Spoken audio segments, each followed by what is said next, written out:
Recent protests outside the Burmese embassy in London, marking the 64th birthday of Aung San Suu Kyi, the pro-democracy activist held under house arrest for 14 years. Among those taking part is Zoya Phan, a political refugee who knows firsthand about the suffering of her people. At the moment, we have more than 2,100 political prisoners in Burma, and we have thousands and thousands of people who have been forced to flee from their homes because of the attack by the military regime. And this is especially happening in ethnic area, in remote area, especially in eastern part of Burma. When we talk about Burma, people know a lot about the democracy movement, political prisoners, and the Buddhist monks, and Aung San Suu Kyi, the democracy leader. But there is another part of Burma where the regime engaged in ethnic cleansing policy against people. Having found refuge in the UK, she knows how tough it is for those still living there.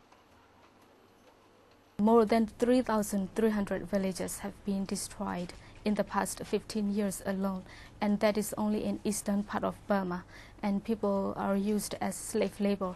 The regime also used rape as a weapon of war, and they deliberately targeting civilians in this area. Even the UN has said that the regime is committing war crimes and crime against humanity, and the regime is because they deliberately targeting civilians in this area. She believes that there are still violations going on in East Burma that need to be addressed. I'm from ethnic Karen, and I know very well how difficult life for them would be. And I feel angry because first, the regime shows no sign to have positive change in Burma. And again, the international community failed to respond to this crisis. And Burma, we have the most human rights and humanitarian crisis, where people live in poverty and insecurity, and they desperately need help. And I would like to see more action from international community to help the people in Burma. She's recently written a book, Little Daughter, about her experience and wants people to read it, understand what is happening in Burma, and then take action.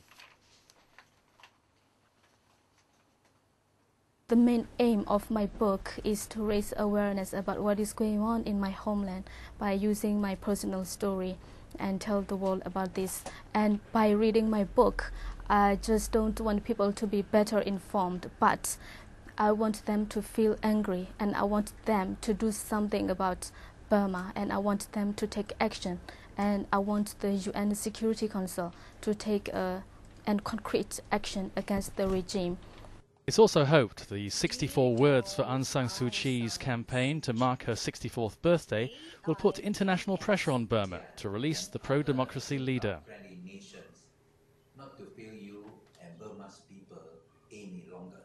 The aim of this is to raise awareness about what is going on with Aung San Suu Kyi, with Burma, and how people can get involved. And by showing this, it also shows solidarity with Aung San Suu Kyi and democracy and people inside Burma. The protests outside the Burmese embassy in London mark a series of events to raise awareness about Burma and for political action to end the military dictatorship.